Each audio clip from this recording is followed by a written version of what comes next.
You just had a big interview and felt confident that you nailed it. A few days later, the recruiter calls with good news. They say you did great and the team is interested in making you an offer. But when you see the offer, it's lower than you expected. That's a lowball offer and it can be frustrating. But don't worry, in this video, we'll show you how to handle these types of offers. It can be overwhelming and draining to go through the hiring process, and it's even more frustrating to get a lowball offer after all that hard work. If you were clear about your expectations throughout the interview process, it shouldn't come as a surprise what the company needs to do to make a deal with you. So, we'll explain what the process looks like from a good employer's perspective. But first, check out our other videos to get a better understanding of what happens behind the scenes. First off, you're lucky if you work for a company that values talent and knows what the market pays. Recruiters don't like giving lowball offers, especially when they know your expectations are reasonable. During the first round interview, a good recruiter will discuss your salary expectations, total compensation, salary plus bonus, and paid time off. They want to make a fair offer that you'll accept, because if you go through the entire interview process and reject the offer, it's a big setback for both the company and you. Sometimes, the talent acquisition department doesn't decide on the compensation. The business does. But a good recruiter will advocate for you, especially if you're a valuable candidate that's hard to find in the market. They'll submit notes to the hiring team about your expectations. If the hiring manager is considering an unrealistic offer, the recruiter may push back, but sometimes they still have to present it. Unfortunately, some companies try to pay as little as possible. That's why it's important for job seekers to know their worth and stand by it, armed with the best data. Let's talk about what to do if you get a lowball offer. First things first, it's important to know your worth. Keep in mind that staying in the same job or role for more than 5 to 7 years can decrease your pay over time, especially if you're an individual contributor. In the beginning of your career, your skills may be valued higher and you'll see a steady increase in pay. But eventually, you'll reach a point of diminishing returns where you won't see the same pay increases for staying in the same role for 15 to 25 years. The more unique and in-demand your skill set is, the higher you can expect to be paid, especially for software developers. Remember to also take geography into consideration. For example, someone working in San Francisco will likely be paid differently than someone working in Iowa.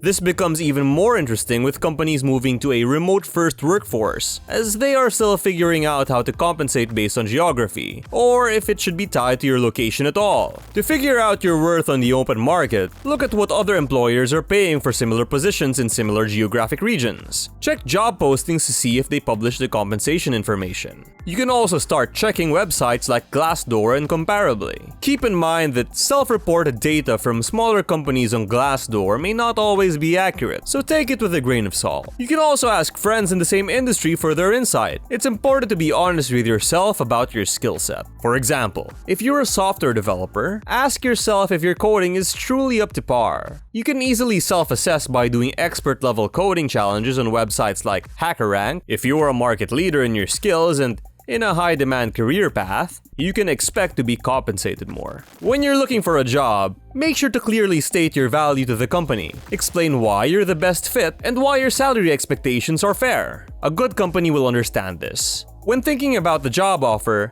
consider the benefits they offer like vacation time and paid time off. If they offer things like equity or remote work, put a value on each one and decide if it's worth it for you. Be firm when they ask about your salary expectations, but be prepared to walk away if the offer is too low. Low-quality employers tend to be that way for a reason.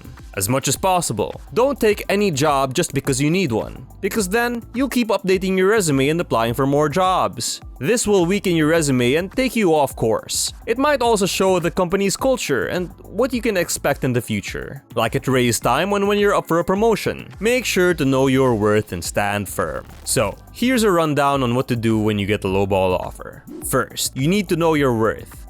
That means considering things like your experience, skill set, and demand in the job market. You can research the average pay for similar positions in your area on websites like Glassdoor, but keep in mind that the information may not always be accurate. Be honest about your skills and ask yourself if you're really an expert in your field. Next, figure out what your bottom line salary is. This should take into account the job market, your need for employment, and the going rate for the position you want. Once you have this number, let the company know that their low offer is not what what you expected. A good recruiter will go back to their team and try to negotiate a better deal. Finally, when you're presented with an offer, the company will gauge your interest level and ask for your initial reaction. They'll also tell you about the benefits package. This way, they can get a sense of what they need to do to make the offer appealing to you. And that's how you can handle a lowball job offer. If you made it to the offer stage, you're on the right track. With a few tweaks, you'll surely be good to go. If you need more help, check out our video on the best answers for the question, what are your salary expectations? This will help you leverage your skills and get the offer you want. If you found this video helpful, please give it a thumbs up. Thank you for watching, and we'll see you in the next one.